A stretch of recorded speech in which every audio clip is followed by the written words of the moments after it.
Well, hello there. Welcome to the video version of Chapter 10 for CMIS422 Information Security. We are not going to obviously talk about security news. However, if you have some security news that you want to email me, don't just send me a link. That doesn't count. But if you see something in the news that sparks your interest, that you think is relevant if you can tie it into a topic that we've talked about in class discussion, that would be a meaningful contribution, because I'm always looking for good examples or even funny examples. So we're going to quickly go through Chapter 10 together. Be aware that I've invited another guest speaker. He's a cybersecurity guy from Emerson, and I'd like to get him in front of you guys for the first hour of class on the next time we get together on the 18th. And deliverable 4, which is for most of you the practice exam for test out, is also due the 18th. All of this is for spring 2019 if you're watching this in the future. And the exam on 425, homework number 7, I have not created yet, but that'll be using OpenVAS, Open Vulnerability Assessment. I'll put that on Blackboard as soon as I get it squared away. And of course, send me some relevant news. I do have a couple of slides here with some review questions on last week's material that should help you. And of course, I'll put out a study guide before exam 3. But with that, let's start on implementing information security. There's a lot of risk. There's a risk management element to Chapter 10. There's a project management element in Chapter 10. But the overarching theme is proper implementation of information security throughout the organization. All right, here we go.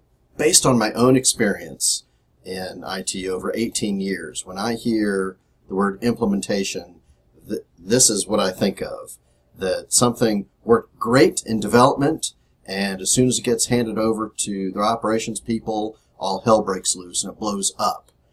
Typically, this is the fault of a number of people. It's the fault of the project manager. It's the problem of everybody on the project management team. It's maybe you can blame the developers. Maybe you can blame the operations staff, although usually they're the last to know. Maybe you can blame the training program.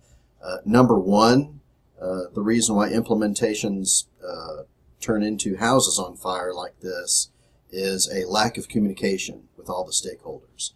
That's my real-world lesson for you. I know it sounds trite. Lack of communication is what leads to problems. I didn't know, or I didn't know what to expect, or you didn't tell me, or why did we roll this out on Monday, or why didn't we do this instead, or why did we... if you communicate with all your stakeholders, you are going to be successful. I swear to you, that is the recipe for success in business. But this is not a class in project management, so I really need to keep the focus on implementing security. How do we ensure good security in all of our implementations? Well, we've got a couple of tools at our disposal.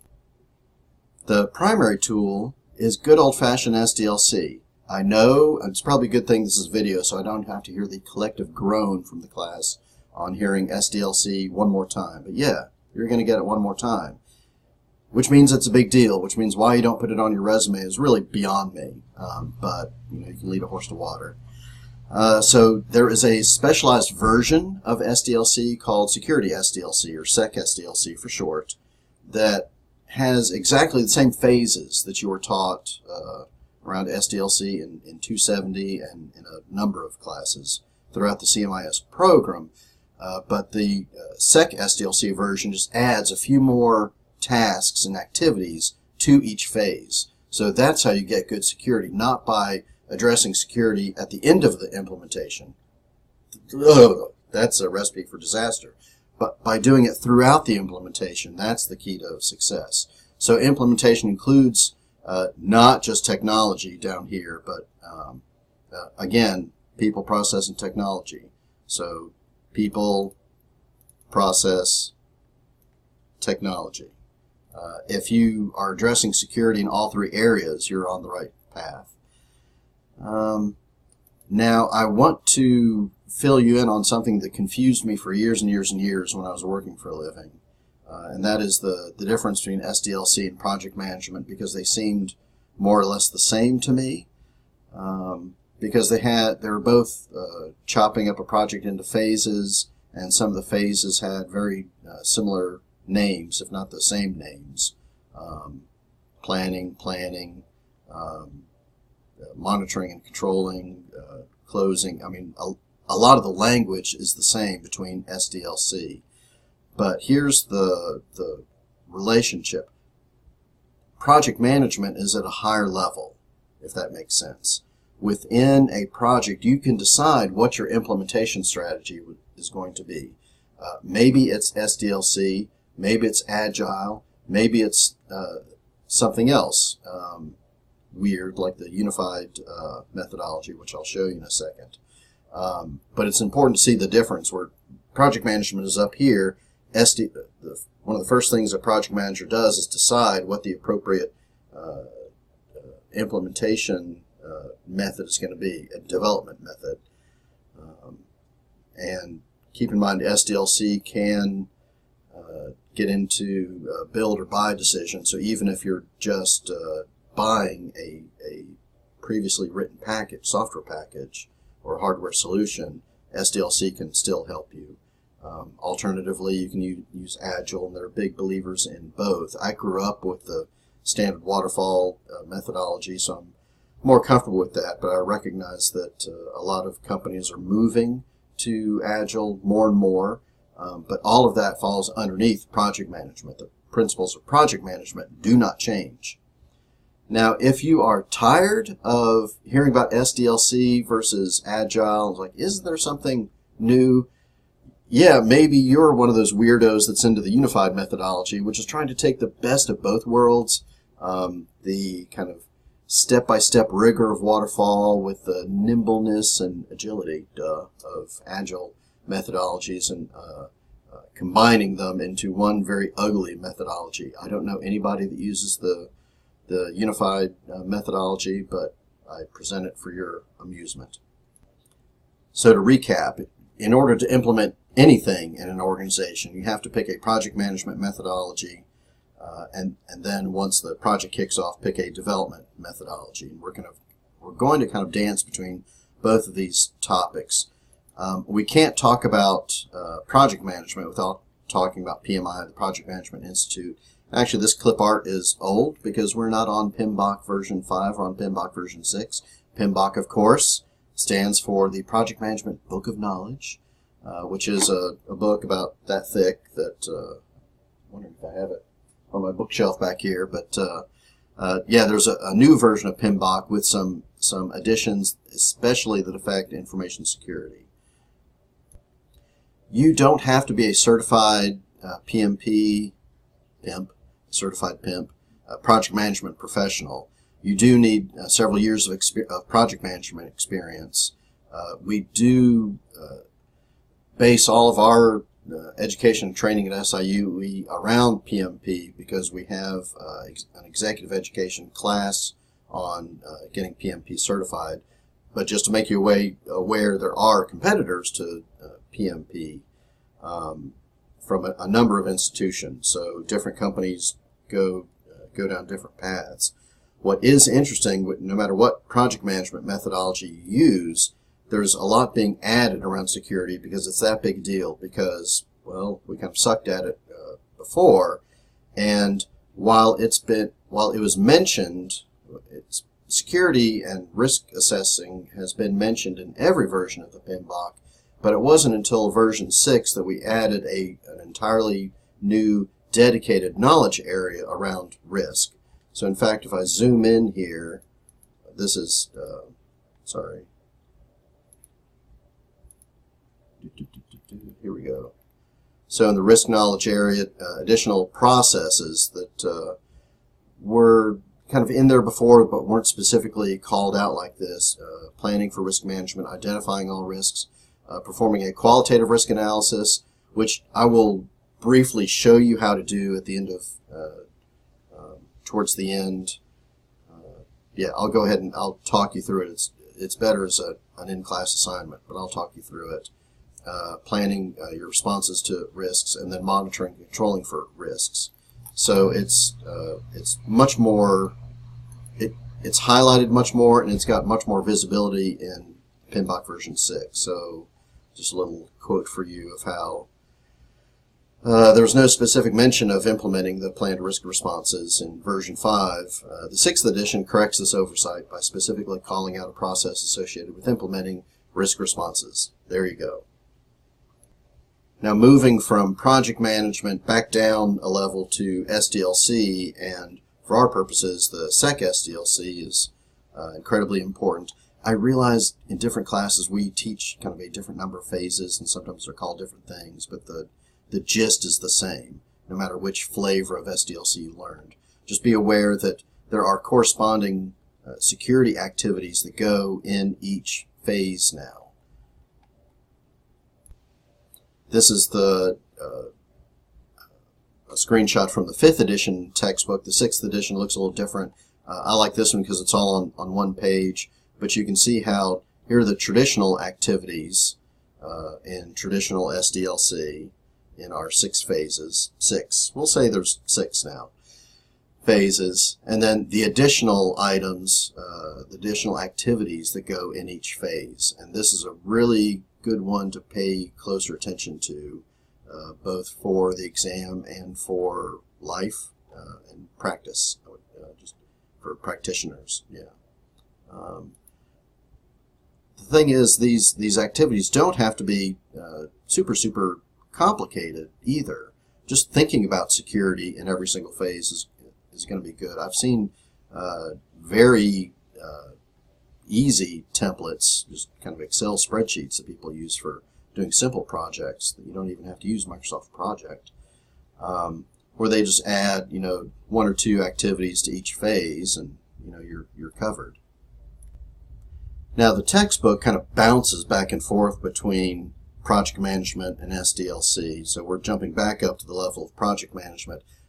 These all have to do with implementing security. So project planning itself should be something that's very familiar to you at this point from your other classes, from GBA, from a number of group projects you've had to work on. You should already be comfortable with what goes into a work breakdown structure. This is typically what you would do in Smartsheet, for example. But out in the business world, I find very few companies actually use Smartsheet, even though it's a pretty cool cloud-based tool. Most companies still use Microsoft Project or something close to it that looks like this, where you can build a Gantt chart. It's all about the Gantt chart when it comes to project management.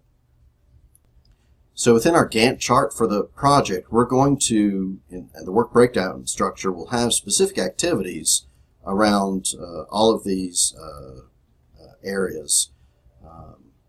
PMBOK might call these knowledge areas, but each area for us also has some security stuff that we have to think about. So let's jump into these in a little more detail. So the first one, number 1, is financial consideration. So if you haven't figured it out yet, money does make the world go round, or at least it seems like that on some days. So if you don't have an idea of the cost-benefit analysis of what you're even supposed to get out of an implementation, why are we doing this? It should either be to save us money or to make us more efficient, or possibly to provide better customer service, but even that can be measured with an ROI. You really have to have your eye on that ball all along, because of course that's the first principle of information security management itself, is understanding the business impact and not spending a dollar to protect a dime. So this is where you have to know the value of your information that you're trying to protect. The second area is around priority considerations, and when it comes to priorities, you just have to accept the fact that you can't do everything. No system is going to be 100% secure. It's impossible. So don't drive yourself crazy trying to make it 100% secure. You can do the best that you can do, and that's what's expected of you. So typically you're going to prioritize the bad things that can happen, the threats, which means you have to understand the value of the information assets that you're trying to protect, and then you assign just a priority of high, medium, low to each threat, and then start with the highs. Make sure you've got controls for the highs, controls for the mediums, and maybe the lows. You let those go or not. This requires a discussion with the business based on their risk appetite, which is an actual term, their risk appetite. So some firms will want to create controls for all these. Some will just say, just do the controls for the high threats and let's move on. But that's a decision that the organization makes. Number 3, the timing consideration is important for security, primarily because in the real world, a lot of times the security people are the last to know in some cases. So a project manager has brought their beautiful project to fruition. They're ready to implement it, and somebody says, "Oh, by the way, did you go through security's checklist?" They're like, "Oh yeah, we forgot to do that. Let's hurry up and do that the day before we go live with the system." You can see why this is a bad way to do things. So if you can get time built into the schedule to figure out what security controls need to be added, how you're going to implement them, and then just the time to configure them and set them up and test them, of course, is critically important. Well, having good controls in place, at least technology-wise, is no good if you don't address the people portion of it. So number 4, staffing considerations, the people aspect of a project, be they the end users or the system administrators that you're handing off a project to. You're handing it off to somebody in operations to support it going forward, which is the topic of our next chapter. So you're handing it off, and those people need to be trained on what they're expected to support going forward. Now, frequently we hand off stuff to operations without so much as a how do you do, which is a terrible way to do things. So a good project manager builds this time into the project to train end users, to train the system administrators. If your project manager tells you, just assuming you're working in security now, if they tell you, well, we don't have any security concerns because we're outsourcing everything. We're going to spin it all up in the cloud. So AWS, Amazon Web Services, or Microsoft Azure, they're responsible for security now. No, thank you for playing. You are still responsible for security. You can't outsource your responsibility for security. Now, it may be the case that Microsoft or Amazon have some controls in place, but then we just get into auditing at that point and auditing their controls. But all of this has to be built into the contract, which again, security needs to get a copy of and comb through to make sure that they're not exposing their company to risk, because a project manager doesn't know what to look for. And you've at least got a fighting chance of knowing what to look for. So read through those contracts. Number 6, feasibility. So organizational feasibility is just your organization's ability to swallow change. This is different from company to company. Some companies they love change. They embrace change. Most companies fear change. Just employees in general just hate hearing that IT is rolling out something new, because it means it's something new that's not going to work right, or something new they have to learn, or worse, something that's going to automate them out of a job. So please be sensitive to your end users, that they're always a little scared that they're going to lose their job because IT is going to automate their job. One small aspect of organizational feasibility that with regard to InfoSec is just simply authentication. So if the project manager, if the development team has created a new piece of software that everybody's going to use, there's got to be some way of authenticating. There has to be a control in place to authenticate that user has access to the information that they need to do their job, and only the information they need to do their job. So this is the principle of role-based security, or the principle of least permissions to do your job. This has to be built into the project from the get-go. You don't want people asking these questions after the implementation's gone live. Okay, by the way, who needs access to this? If I may go on a quick rant here, it's a terrible choice to authenticate anything within your software application. If you're going with a vendor and they have some kind of separate authentication scheme, that's bad. You want to centralize authentication through one central database, and that one central database really should be your Active Directory. Now, I'm not a big fan of Microsoft, but if the new thing you're rolling out does not use Active Directory for authentication, your job in security is really to push back at that point and say you need to come up with a solution that's compliant with Active Directory. And hopefully you have a governance standard in your company that says just that. Number 7 focuses on training issues in the sense of training and implementation go hand in hand. So your decision of, and we'll talk about the different types of implementation, phased, pilot, big bang, and so forth. You can't roll it out everywhere to 1,000 stores over one night if you can't train them all in time. So sometimes it makes more sense to roll out the change a little bit at a time, I think I get into that in the next video in more detail. One tip I have for you, which I'd forgotten about this, but every company I've worked for has done this, and it's a little informal, but typically you're going to have one power user in each department, in marketing, customer service, and accounting, and manufacturing. Every group is probably going to have at least one power user. They're a little more IT savvy, and that's the person you need to kind of get on board. Not that they need to approve it, but you need to win them over early in the process and then get them trained first. So in fact, a lot of times it's easiest if you can do a train the trainer sort of format. You come up with a way in the project to train your initial power users, and then they will take it back to their departments and train people.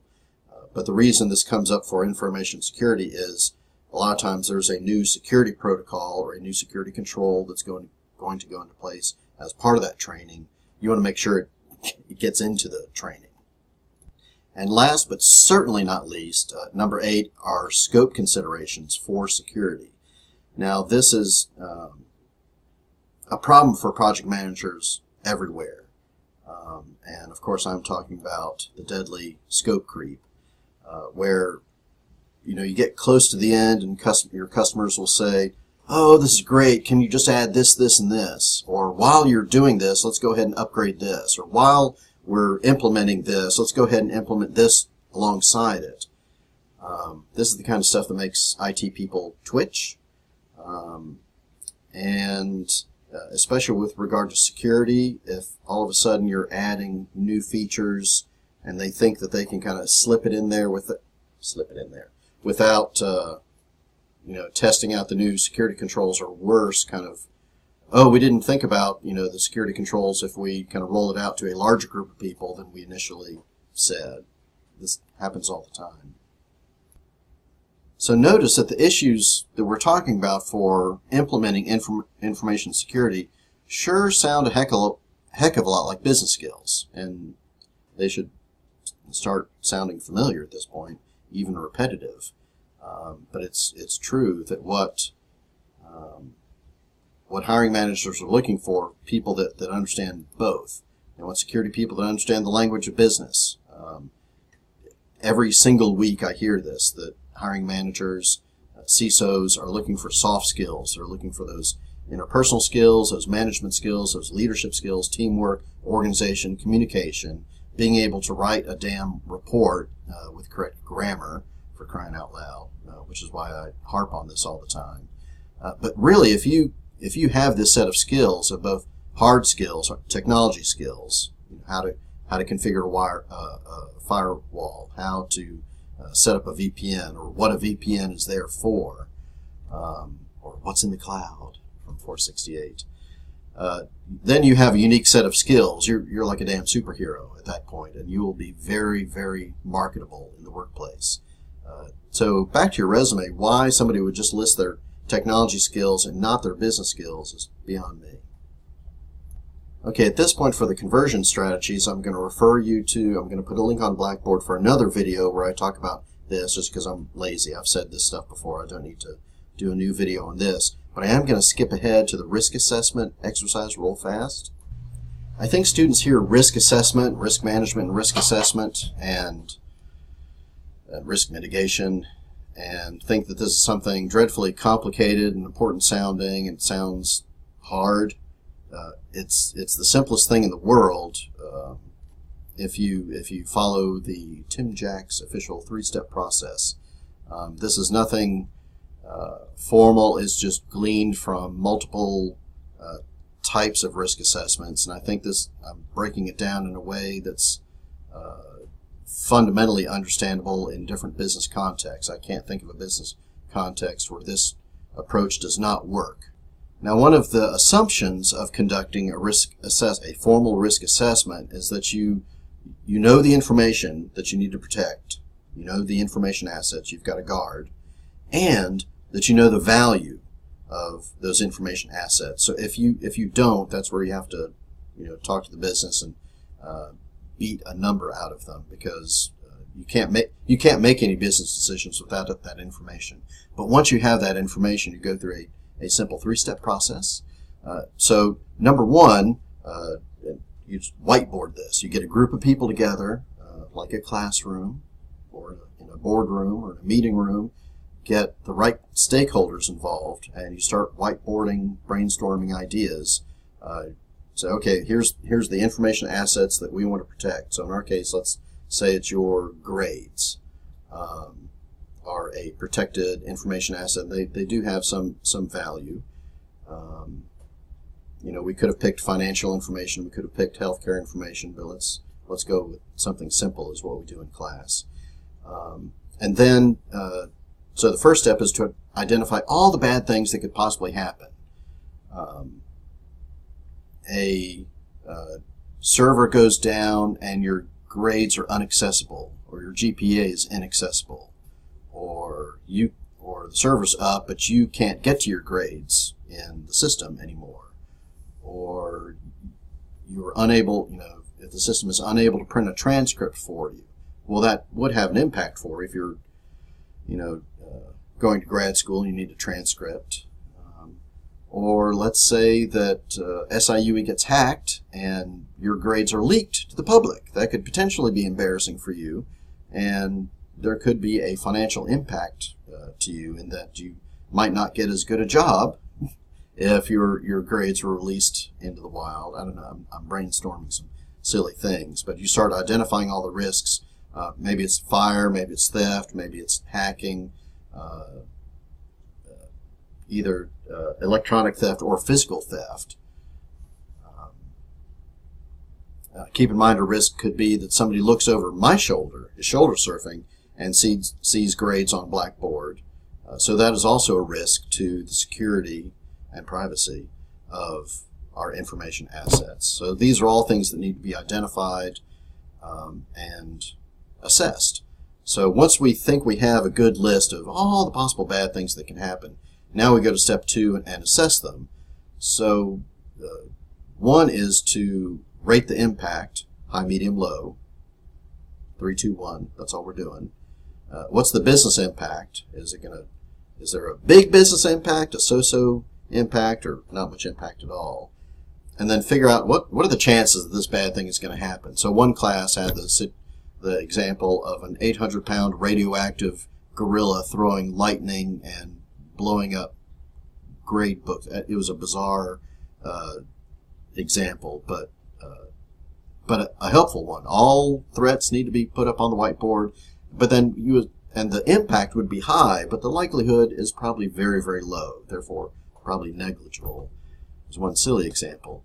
But after you have a combination of like high, medium, low, high, and in fact you did this in the last homework assignment, doing this 3-step risk analysis, simplified version of it that I walked you through, and multiply the two numbers together to give you just the order. So back to the priority considerations. Now you've got an order of things to tackle. You tackle all the high things first, the high medium things first, the medium high things, and then and so forth. And then step 3, figuring out your risk response, which is your mitigation strategy. So mitigation doesn't mean you're eliminating risk. It means you're reducing the impact of the risk. Mitigation means reducing the impact. So there are, depending on the scenario that you're addressing, You need to document these specific things that the organization needs to do. Now, maybe that's adding a new technology control in place. Maybe it's adding a new policy, or maybe it's a training issue. Maybe it's there are multiple controls that need to be added, but this needs to be documented ahead of time, and ultimately this does feed into your disaster recovery plan, both in terms of priority and incident response. So going through this simple 3-step risk assessment process really helps. And if you as the security person, if you can walk your project manager through this simple process, it's really going to get you to see eye to eye. That's what I believe. Okay. So remember, there's one other video that covers the rest of the slides, but I'm happy to take your email questions. Stop by my office, call me, text me. Want to be there to help you out. And of course, I'm rooting for you to finish out the semester strong. So keep working on test out, and I will see you in class. Bye-bye.